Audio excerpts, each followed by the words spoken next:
15 meters of solid limestone, carved from a living mountain to lift an empire above the plain. This is where Darius I chose to build, around 518 years before Christ, beside the long ridge of Rahmat, the Mountain of Mercy, in the Persian heartland of Fars. Not a fortress, not a market capital, a ceremonial showcase for an empire that already stretched from the Indus to the Aegean. The Pulva River winds through the Mavdasht plain below. Above, on a vast cut terrace 450 meters by 300, rose a city built to receive the world. The Apadana audience hall lifted its roof on 36 fluted columns 19 meters tall. The gate of all nations welcomed envoys beneath colossal human-headed bulls.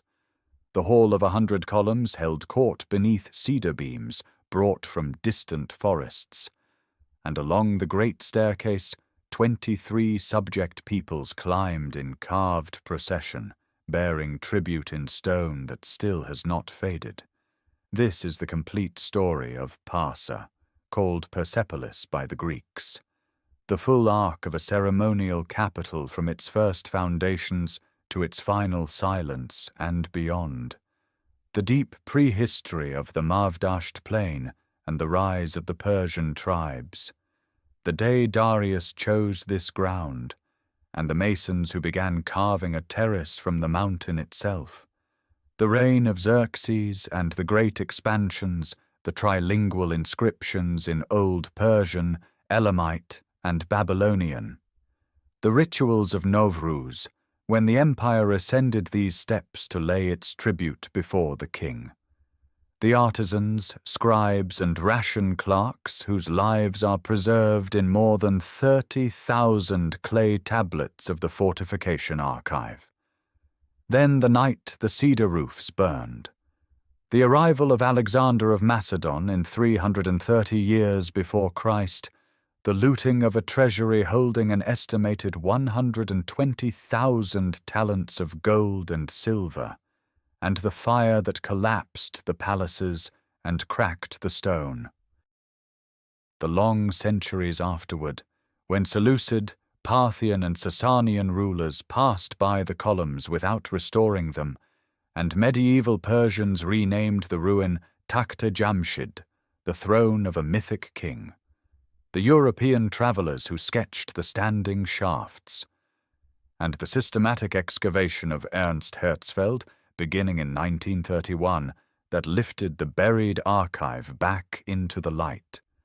Persepolis was never rebuilt, yet its stones still stand against the Mountain of Mercy. The bull capitals remain. The tribute reliefs are still legible. The carved processions still climb the staircase, frozen at the moment the empire came to bow before its king. To walk this terrace is to read an argument for universal kingship, written in limestone, that survived the fire meant to end it. If you enjoy complete journeys through the cities that shaped history, subscribe and stay close. Each story brings the full life of a place built in stone, ambition, and human memory. The story begins on the wide ochre plain, long before the first block was ever cut from the mountain. Long before any king carves his name into the rock, the plain lies open to the sky. The Mavdasht Basin spreads across the foothills of the Zagros in southwestern Iran, a wide ochre floor of dry grass and pale soil rimmed by stone. To its eastern edge rises a long limestone ridge, dark and unbroken, running for kilometers like a wall set there by the slow logic of geology. The Persians who will one day stand at its foot will call it Rahmat, the Mountain of Mercy. For now it has no name.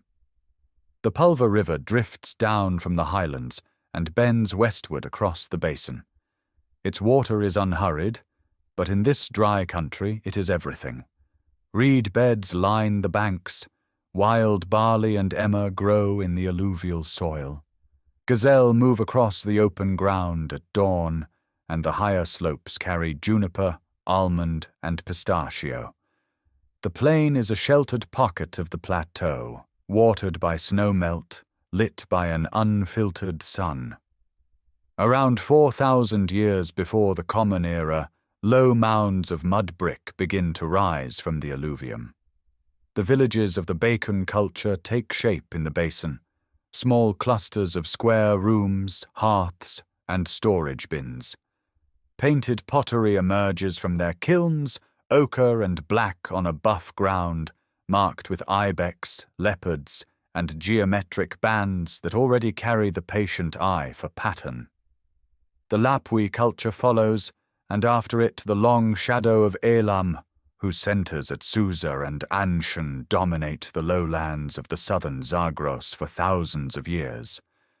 Anshan itself lies only a short distance away, its great mound called today Tale Malian. Through these centuries, the basin remains a place of farms, flocks, and modest towns. Trade routes thread across it, carrying tin and lapis from the east, copper from the plateau, shells from the Persian Gulf. Cuneiform tablets in distant cities mention Anshan, Parsumash, and Parsa, the country of the Persians.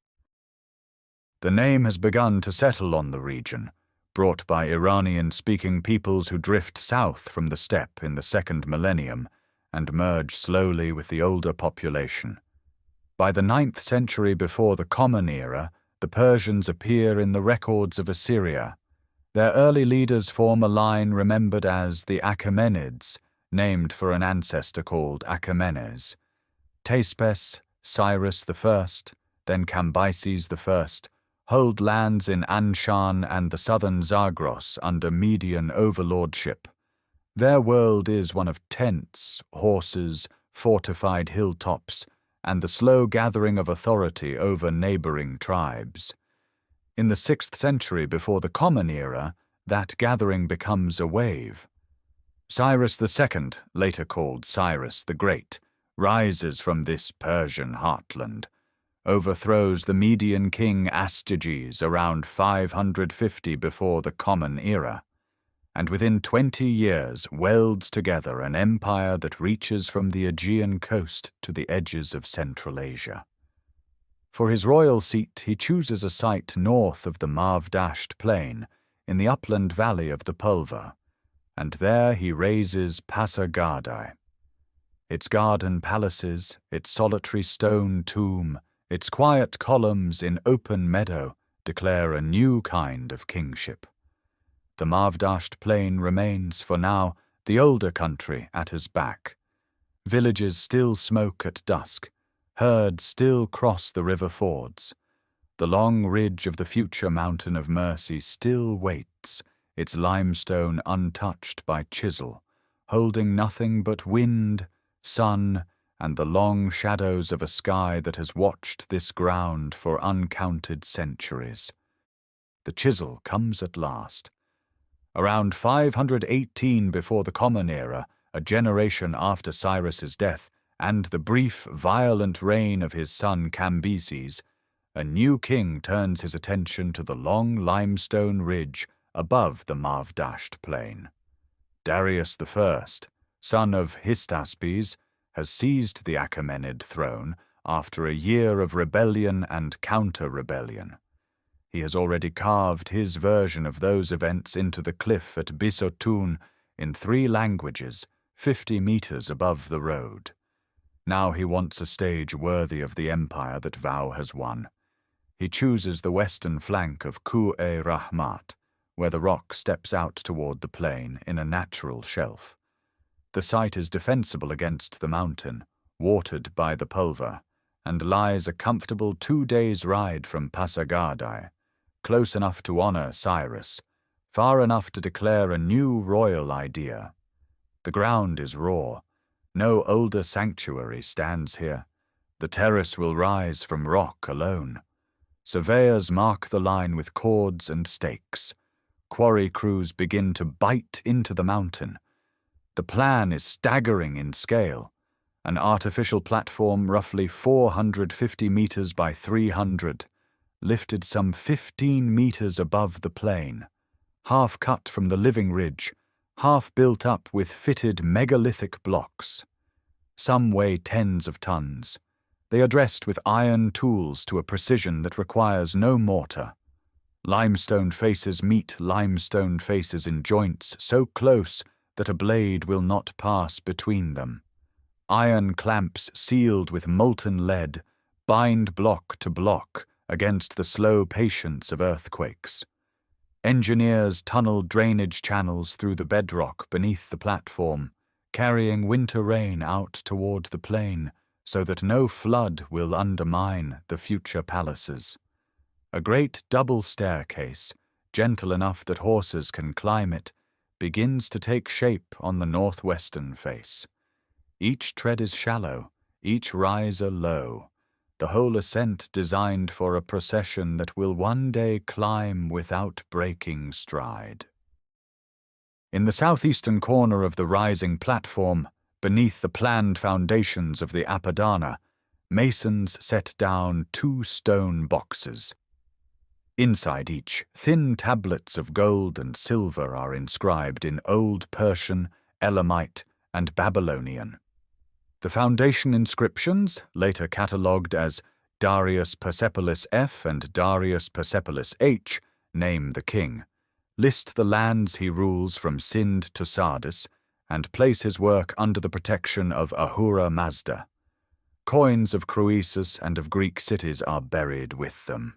The boxes are sealed. Above these silent deposits, the first walls begin to climb.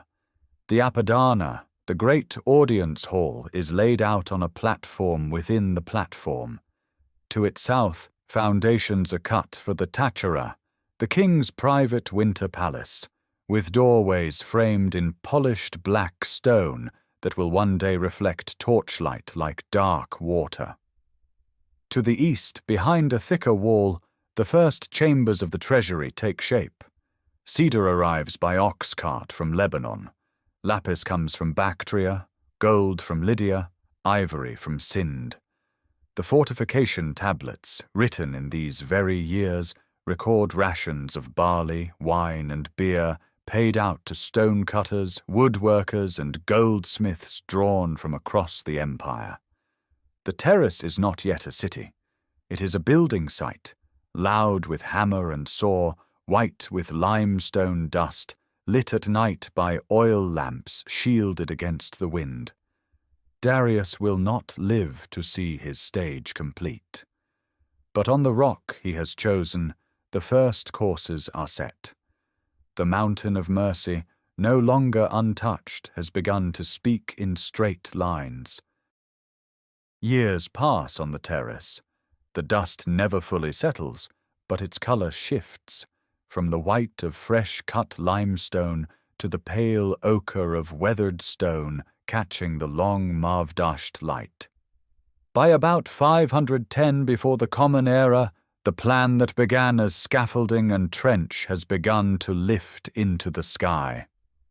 At the heart of the platform rises the Apadana. Its plan is a square of roughly 60 meters on each side, but the measure of its ambition is vertical. 36 columns of fluted limestone climb to nearly 19 meters.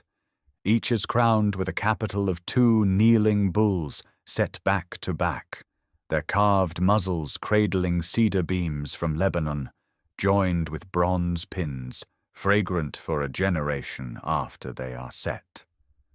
12 outer columns and 2 great porticos frame an inner hall lit only by light spilling between the shafts. A double staircase climbs the northern and eastern flanks of the terrace. The treads are shallow, designed for slow ascent in long robes. Along the staircase walls, the empire is being carved into stone.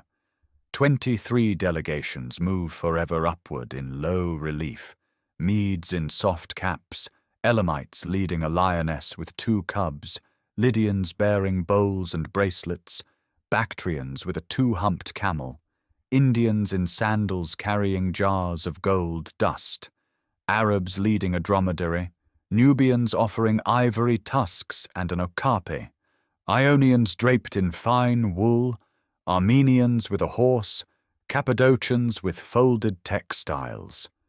Each delegation is led by a Persian or Median usher who takes the visitor by the hand. Between the panels, cypresses are cut in shallow relief, separating tribute lines like written punctuation. At the corners of the staircase, lion and bull combat scenes unfold in tense symmetry.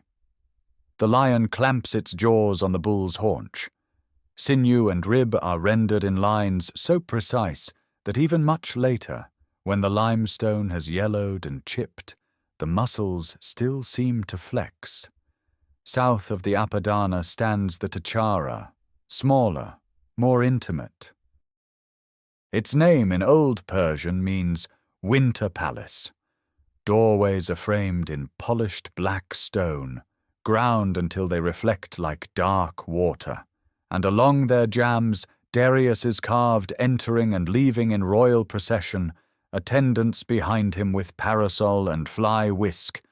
Inscriptions in 3 languages, Old Persian, Elamite, and Babylonian, repeat the king's titles and his claim to have raised this fortress where no fortress stood before. Darius does not live to see the Apadana finished. He dies in 486 before the Common Era, after a reign of 36 years. His son Xerxes inherits the unfinished hall and the unfinished argument. Under his hand, the cedar roof is closed, the final columns are set upright, and the empire on the staircase walls completes its slow, carved climb toward a king who is no longer there to receive it. The terrace inherits a new master. Xerxes, son of Darius and grandson of Cyrus through his mother Atossa, ascends to the throne in 486 before the Common Era, and almost at once his masons and scribes turn northward on the platform, to the open ground where his father's processional axis demanded a gateway worthy of the climb. What rises there is called, in the king's own inscription, the Gate of All Nations. It is a single great chamber, roughly 25 meters on each side. Its ceiling once carried on 4 stone columns, more than 18 meters tall, their fluted shafts crowned with double bull capitals that echo the Apadana to the south. 3 doorways pierce its walls, one opening westward toward the head of the great staircase, one southward toward the ceremonial heart of the terrace, one eastward toward the unfinished ground where the hall of 100 columns will stand. Each doorway is guarded. The guardians are lamassu, colossal composite beasts cut from single blocks of grey limestone. The western pair faces outward, toward those who have just climbed the double staircase. They are bulls, standing on 4 legs, their flanks carved with the long curls of a tightly groomed coat. The eastern pair, set deeper inside the gate, are different. Human-headed, bearded, crowned with the tall feathered tiaras of Mesopotamian tradition, their bodies still bull, but their faces those of impassive bearded men, eyes open and forward, mouths closed in a stillness that does not quite read as calm. They are taken directly from the visual grammar of Assyria, from the palace gates of Nineveh and Khorsabad sacked a century and a half earlier, and Xerxes' carvers absorb that grammar without apology, turning the conquered iconography of the old Northern Empire into the threshold furniture of the new. Above the lamassu, on the smooth limestone of the gate's interior walls, a trilingual inscription is cut in 3 columns of cuneiform. It is known to scholars as XPA. Old Persian comes first, in the elegant alphabetic cuneiform invented for this very project under Darius. Beside it stands Elamite, the administrative language of the plateau, and the script of the ration tablets stored in the fortification archive below the terrace.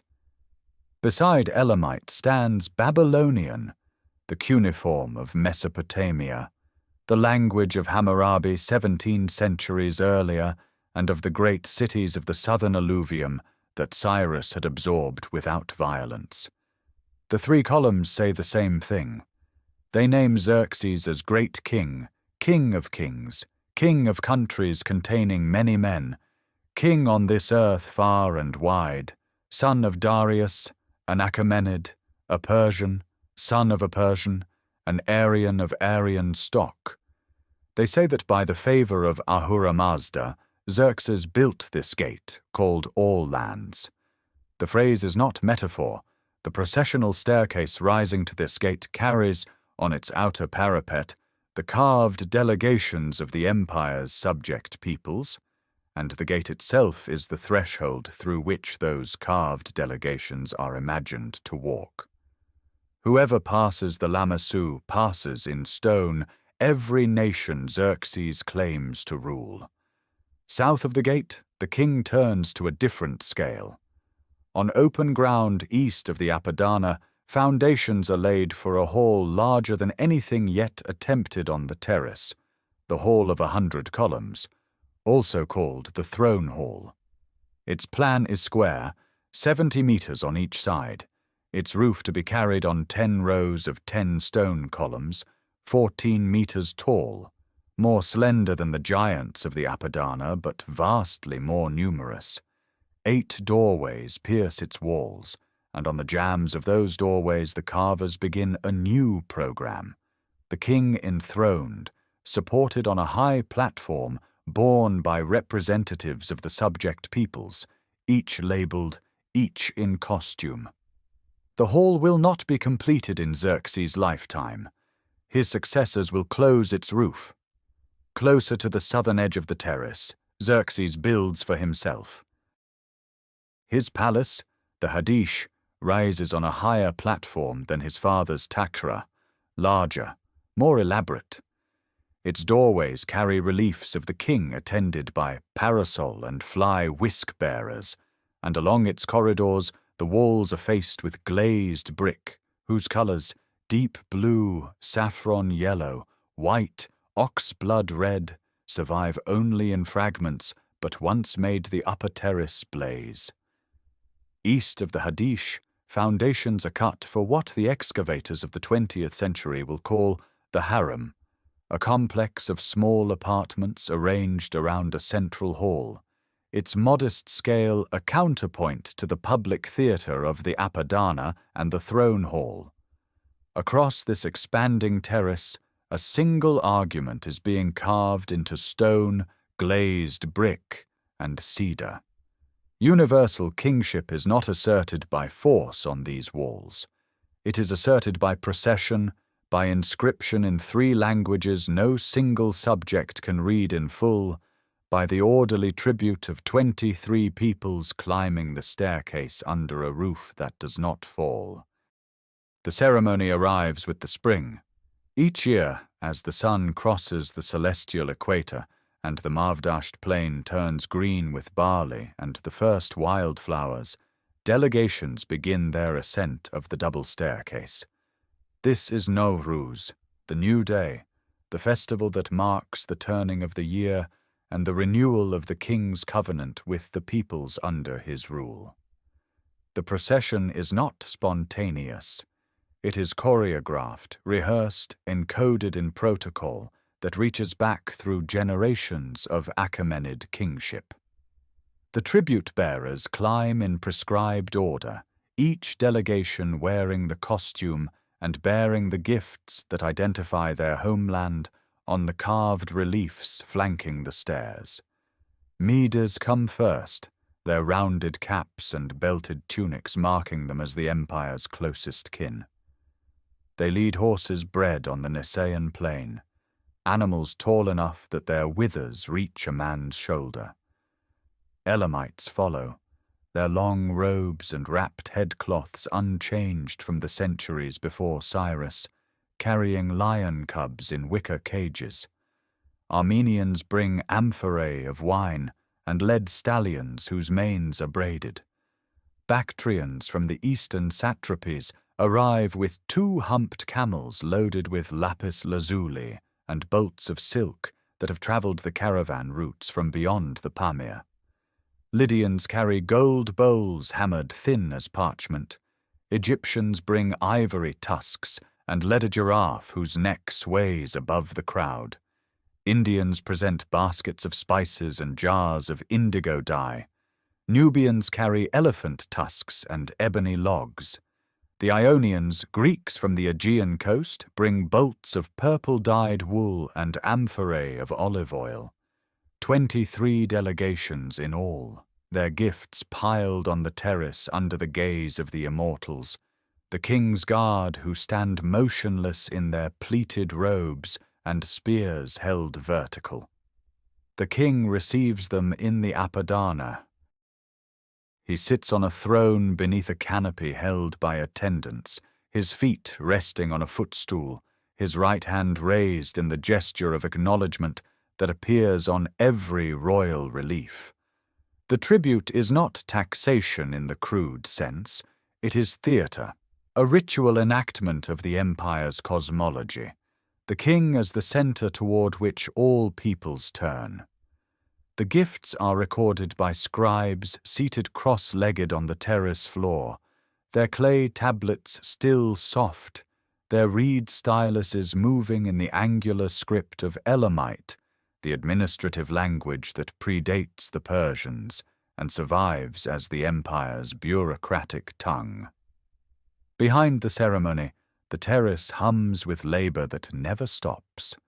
The Persepolis fortification archive, 30,000 tablets sealed in the treasury and discovered 23 centuries later, records the machinery of this imperial city.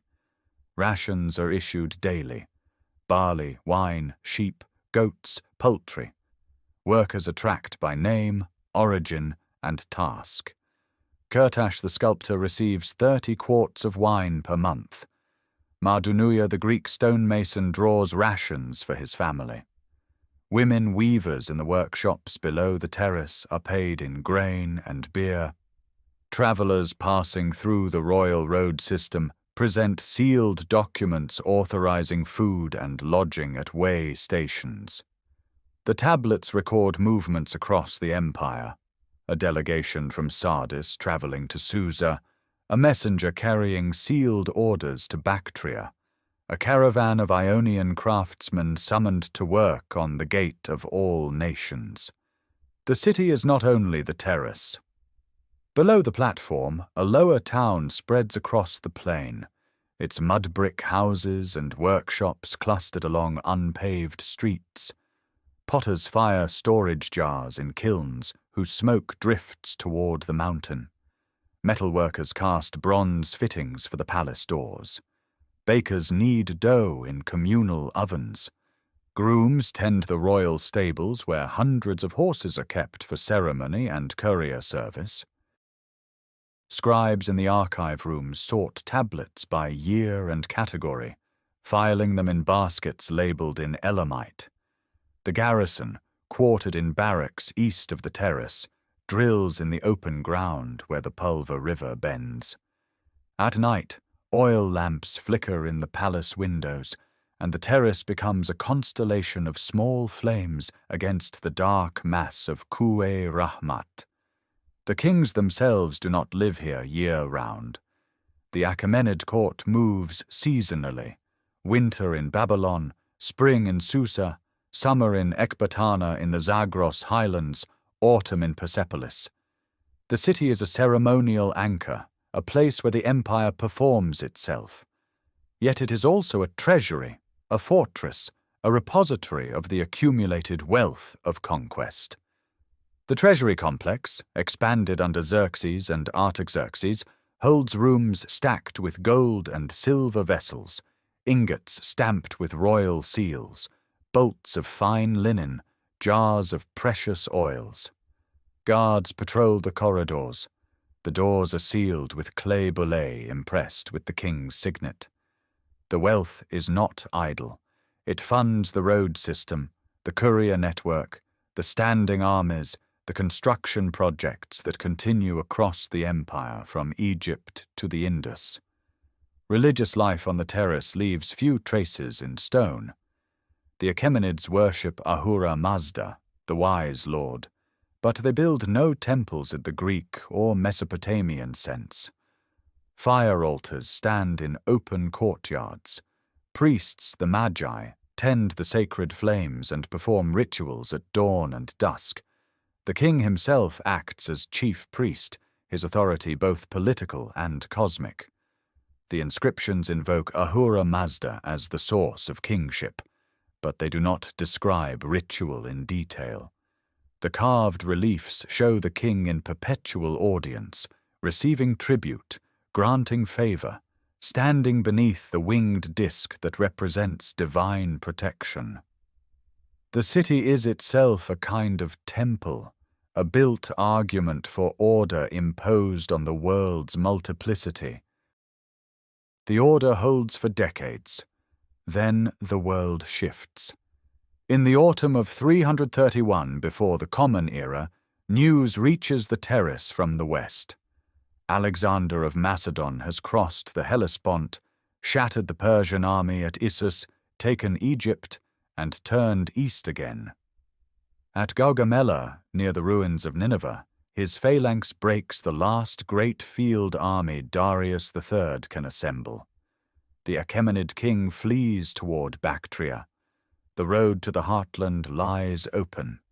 Alexander moves through Babylon without resistance, then Susa, where he seizes the accumulated tribute of generations.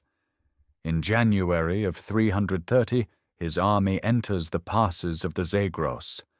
At a narrow defile the Greeks will call the Persian Gates, a Persian satrap named Ariobarzanes makes a stand with 40,000 infantry and 700 cavalry. For days the Macedonians cannot force the pass. Then a local shepherd shows Alexander a mountain track. The Persians are encircled, slaughtered. The road to Persepolis opens. The terrace receives its conqueror in winter light. Macedonian soldiers climb the double staircase where tribute-bearers once ascended in silk and gold. They pass beneath the lamassu of the Gate of All Nations, their shields and sarissas casting long shadows across the carved processions. Alexander quarters his army on the plain below and takes residence in the palace complex. The city does not resist. There is no siege, no assault on walls. Persepolis is a ceremonial stage, not a fortress. It yields. The treasury empties first. In the vaulted chambers beneath the terrace, Macedonian officers' inventory wealth accumulated over 2 centuries. Ancient sources record the figure: 120,000 talents of gold and silver, perhaps more. Coins, ingots, vessels, jewelry, tribute from 23 peoples rendered into portable metal. It takes 10,000 mules and 5,000 camels to carry it away. The procession moves west toward Susa, then Ecbatana, the precious metal of an empire converted into the currency of conquest. For months the Macedonians occupy the terrace. Spring arrives, the plain greens, the pulver runs high with snowmelt from the Zagros. Then in May of 330 the palace complex burns. The ancient sources disagree on cause and intent. Arrian, writing 4 centuries later from Macedonian campaign records, suggests accident or drunken revelry. Plutarch tells of a symposium in the Hall of 100 Columns, wine and flutes, and a courtesan named Thais, who urges Alexander to burn the palace in revenge for Xerxes' destruction of Athens 150 years before. Diodorus describes a deliberate act of policy, a signal that the conquest is complete and the Achaemenid order finished. The truth is lost in smoke. What remains is the fire itself. Cedar beams collapse into the Apadana, into the Hall of 100 Columns, into the treasury and the Tachara. Roof tiles shatter, stone columns crack in the heat. The polished black doorways of Darius's palace scorch and split. Wooden stairs and balconies vanish. The glazed brick friezes of archers and lions melt and fall. By dawn, the terrace is a field of ash and standing stone, smoke drifting east toward the Mountain of Mercy. Alexander does not rebuild. He leaves the terrace as he found it, minus its wealth and its roofs. The city's ceremonial function dies with the fire. The empire's center shifts west to Babylon, where Alexander will die 9 years later at 32, his own empire already fracturing. Persepolis becomes a ruin within a generation of its burning. Yet the columns stand. The reliefs survive, scorched but legible. The tribute-bearers still climb the staircase in carved limestone, their gifts intact, their faces calm. The lamassu still guard the gate, though the gate leads now only to open sky and fallen beams. The terrace remains, a platform for nothing, a stage without actors, the carved argument of universal kingship exposed to wind and sun and the slow work of centuries. The terrace does not vanish. It weathers. The cedar ash blows away within a season, the scorched stone cools, and the plain reclaims what Alexander left behind. But the columns remain upright, the bull capitals still crown their shafts, and the carved processions on the Apadana staircase continue their eternal climb toward a doorway that no longer frames a king. The Seleucid Greeks who inherit the eastern provinces after Alexander's death show little interest in the ruin. Seleucus and his successors rule from Antioch and Seleucia on the Tigris, cities of Hellenistic grid and agora, and the old Persian ceremonial capital offers nothing they need. The terrace becomes a quarry. Locals pry loose blocks for village walls and irrigation channels. The treasury chambers, already emptied, fill with wind-blown sand. The lower town around the terrace disperses. By the 2nd century before the Common Era, Persepolis is a name attached to standing stones, not a living city. The Parthians, who displace the Seleucids and rule Iran from the 2nd century before the Common Era to the 3rd century of the Common Era, leave the terrace untouched but unrestored. Their capital lies far to the northwest at Ctesiphon on the Tigris, and their royal tombs are carved elsewhere. Yet memory persists. The nearby cliff of Nakshi Rustam, where Darius I, Xerxes, Artaxerxes I, and Darius II are entombed in rock-cut chambers high above the plain, remains a site of reverence. Parthian kings do not carve their own tombs there, but they do not deface the Achaemenid reliefs.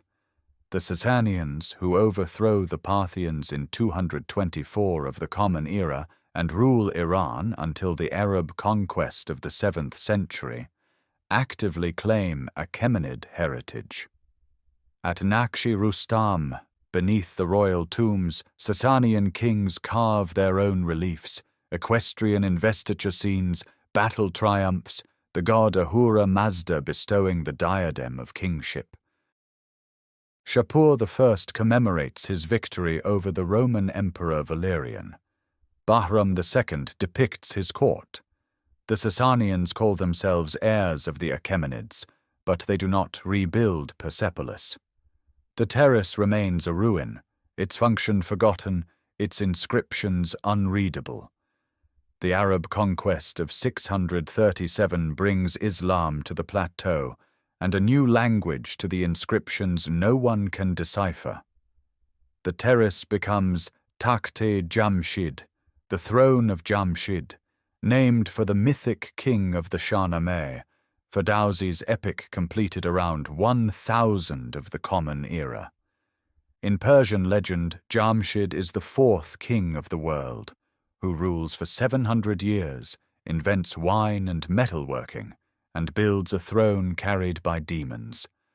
The columns and reliefs are attributed to him, or to Solomon, or to pre-Islamic jinn. The historical Darius and Xerxes disappear into myth. Medieval travelers pass through Fars and note the ruins. The Arab geographer Yaqut al-Hamawi, writing in the 13th century, describes 40 columns still standing. The Ilkhanid Mongols, who rule Iran in the 13th and 14th centuries, leave the site alone. The Safavids, who reunify Iran in the 16th century and make Shi'ism the state religion, show no interest in pre-Islamic monuments. The terrace endures through neglect, its stones too massive to move, its carvings too high to deface. European travelers arrive in the 17th century, and the columns enter the written record of the West. In 1618, the Spanish ambassador Garcia de Silva Figueroa visits the site and identifies it as ancient Persepolis, not the throne of a mythic king. He describes the standing columns, the bull capitals, and the staircase reliefs, though he cannot read the inscriptions. In 1621, the Italian Pietro della Valle copies cuneiform signs from the terrace and sends them to Europe, the first such transcriptions to reach Western scholars. In 1674, the Frenchman Jean Chardin publishes detailed engravings of the ruins, the reliefs, and the inscriptions, widely circulated in European academies. The most systematic early documentation comes from the Dutch artist Cornelis de Bruijn, who visits in 1704 and produces meticulous drawings of the columns, capitals, and relief panels, and from the Danish mathematician Carsten Niebuhr, who arrives in 1765 as part of a scientific expedition. Niebuhr copies the trilingual inscriptions with precision, distinguishing 3 separate scripts, Old Persian, Elamite, and Babylonian, though he cannot read any of them. His transcriptions, published in 1778, provide the foundation for Georg Friedrich Grotefend's partial decipherment of Old Persian cuneiform in 1815, and Henry Rawlinson's full decipherment by 1846. The stones begin to speak again. The inscriptions reveal the names Darius, Xerxes, Artaxerxes. The tribute-bearers are identified by their costumes and gifts: Medes, Lydians, Bactrians, Egyptians. The terrace is no longer Jamshid's throne. It is Parsa, the ceremonial heart of the Achaemenid Empire, burned by Alexander and abandoned for 2,000 years, but never entirely forgotten, its columns still standing against the mountain of mercy. The stones begin to speak again. But the voices remain faint, the grammar uncertain, the context lost. Through the 19th century, scholars argue over inscriptions copied from travelers' sketches, debating royal names and verb forms, while the terrace itself lies unguarded on the plain, its reliefs exposed to wind and rain, its fallen blocks quarried by villagers for millstones and doorways. The columns stand, but no one knows what lies beneath the sand that has drifted across the platform for 2 millennia. In 1931, the excavation begins. Ernst Herzfeld, a German archaeologist and epigrapher who has already worked at Samarra and Pasargadae, arrives with funding from the Oriental Institute of the University of Chicago. He establishes a dig house on the terrace's northwest corner and begins systematic clearance of the Apadana, the treasury, and the harem complex. The sand is deep, in places more than 2 meters, and what it has preserved astonishes.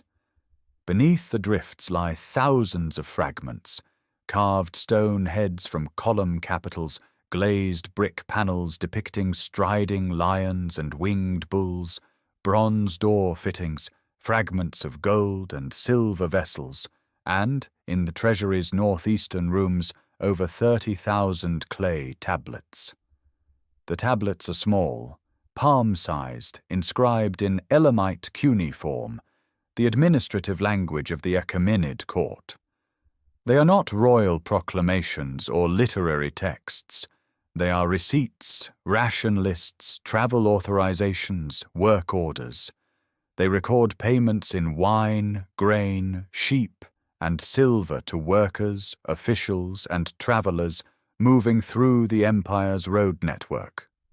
They name individuals: Parnaka the treasurer, Ertashduna the scribe, Erdabama, a woman who managed estates and received rations for her household. They date themselves by regnal year and month, spanning the reigns of Darius I and Xerxes, from 509 to 494 before the Common Era. They are the Persepolis fortification archive, and they transform understanding of the empire. The carved processions on the staircase are ceremony. The tablets are the machinery beneath. Herzfeld works until 1934, then hands the excavation to Erich Schmidt, who continues until 1939. Schmidt clears the Hall of 100 Columns, revealing the forest of stumps where the cedar roof collapsed in the fire, and excavates the royal quarters south of the Tachara. He photographs everything: the reliefs in raking light, the column bases in morning shadow, the terrace from the air. His aerial photographs, taken from a small plain circling the site, show the platform's full geometry for the first time: the grid of palace foundations, the alignment of gates and halls, the way the terrace nestles against the mountain's flank. The images are published in 1953 and become the standard reference for Achaemenid architecture. The work pauses during the Second World War, resumes briefly in the 1950s under Iranian and international teams, and accelerates after 1963 when the Iranian Archaeological Service begins long-term conservation.